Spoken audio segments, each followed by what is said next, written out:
থেকে আজকে যে এই যে মাদক বিরোধী যে অভিযান, এটা আমরা সোহরাওয়ার্দী উদ্যানে আমরা পরিচালনা করেছি। এই সোহরাওয়ার্দী উদ্যানে আজকে আমাদের একটু ডাইমেনশন ছিল একটু ভিন্ন রকমের। আমাদের এখানে যেমন বিশ্ববিদ্যালয়, ঢাকা বিশ্ববিদ্যালয়ের প্রক্টোরিয়াল টিম ছিল, আমাদের এই মাদক নিয়ে যারা স্পেশালাইজড একটা ইউনিট মাদক দ্রব্য নিয়ন্ত্রণ অধিদপ্তর সেটা ছিল, এবং আমাদের ডিএমপির ডগ স্কোয়াড ছিল, তো যেগুলো প্রশিক্ষিত ডগ যারা মাদক নিয়ে যাদের প্রশিক্ষণ দেয় এবং মাদক নিয়ে কাজ করে। তো এই তিনটে এবং আমাদের থানা পুলিশ, এই চারটার সমন্বয়ে আমাদের আজকে একটা অভিযান হলো। এই অভিযানে আমাদের এটা মূলত নিয়মিত অভিযান, এই অভিযানের একটা অংশ বিশেষ এটা ছিল। আমরা আজকে আমরা থরলি আমরা অভিযান পরিচালনা করেছি। আমাদের টার্গেট আসলে কয়েকটা স্তরে। একটা হচ্ছে যারা এইখানে সোহরাওয়ার্দী উদ্যানে বা এই আশেপাশে যারা সিন্ডিকেট চালায় বা মাদক ব্যবসার সাথে জড়িত, ব্যবসার সাথে জড়িত, এটা নিয়ে আমরা যেমন কাজ করি। আমরা গত 2 মাসে প্রায় 100-র উপরে যারা মাদক ব্যবসার সাথে জড়িত তাদেরকে কিন্তু আমরা ধরে আইনের আওতায় নিয়ে এসেছি, এবং এই জুডিশিয়াল ম্যাজিস্ট্রেটের মাধ্যমে জুডিশিয়াল ম্যাজিস্ট্রেট, বিজ্ঞ জুডিশিয়াল ম্যাজিস্ট্রেট তাদেরকে বিভিন্ন মেয়াদে সাজা দিয়েছে। তারপরেও কিন্তু ওই যে আমরা বলি একের পর এক কিন্তু এই ব্যবসায়ীরা আসতেছে। এখানে ক্যারিয়ার আছে বিভিন্ন রকমের মাদকের ক্যারিয়ার, যারা বিশেষ করে এই উঠতি বয়সের এখানে নারী, মধ্যবয়সী নারী এবং বয়স্ক নারী সবাই কিন্তু এখানে সবাইকে কাজে লাগানো হয়। তো তাদেরকে ধরতে গেলেও আসলে বিভিন্ন রকমের সমস্যা হয়।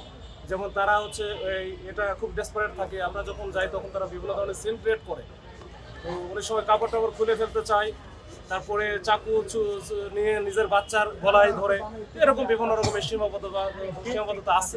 তারপরে আমরা কাজ করি।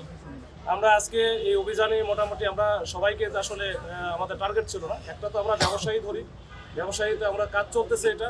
এরপরে যারা হয়তো বা মানে সেবনকারী, যারা সেবন করার জন্য এখানে আসে, এখানে কিনে এখানে সেবন করে, তাদেরকেও আমরা যে মানে এটা ধরার কারণে যেন সবাই নিরুৎসাহিত হয় এবং তারা বোঝে যে এখানে গেলে পুলিশি অ্যাকশন হয়, পুলিশ ধরে ফেলে, এখানে যাওয়া যাবে না, এটা যেন এই মাদকের অভয়ারণ্য না থাকে।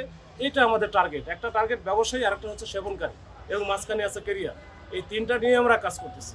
তো ইনশাল্লাহ যদি আমরা রেগুলার আমরা কাজ করি, হয়তো মাদক একেবারে দমন সম্ভব না, নিয়ন্ত্রণটা সম্ভব। আমরা মাদকটা নিয়ন্ত্রণ করব। তো এখানে মাদক দ্রব্য নিয়ন্ত্রণ অধিদপ্তরের আছেন, ওনারাও রেগুলার কাজ করবে।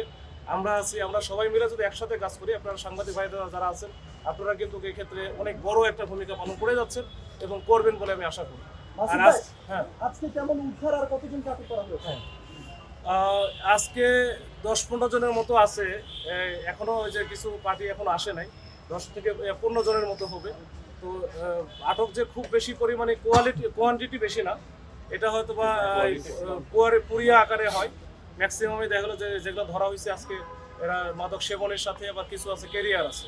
এই সব কিছু মিলে আমরা এটা এখনো ইয়ে করা হয় নাই, ওই যে আমাদের ওজন করা হয় না।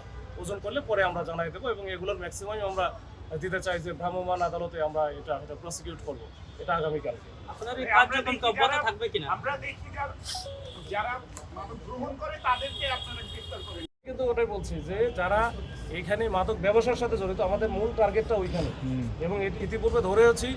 আর এখন যারা আছে, কিছু আমরা ধরতে পেরেছি, এখনো কিছু আছে আমাদের লাইনে আছে। আমরা কিন্তু আসলে এটা কাজ করতেছি, এটা যেটা আছে এটাই আমরা বেশি করতেছি।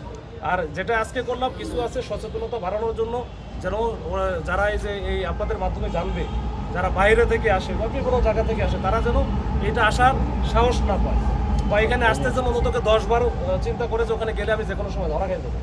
এটা ওটা মেসেজ দেওয়া, অন্য কিছু না। এটা আমরা অবশ্যই নির্মূল করব আর নিয়ন্ত্রণ করব। আর যারা ব্যবসায়ী আছে, এটা আমরা কাজ করতেছি। এটা আমরা ইনশাল্লাহ যদি আপনারা সহযোগিতা করেন, সবাই মিলে আমরা এই ব্যবসায়ী যারা সিন্ডিকেট আছে, এটাকে আমরা একেবারে মূলোৎপাটন করে ছাড়ব।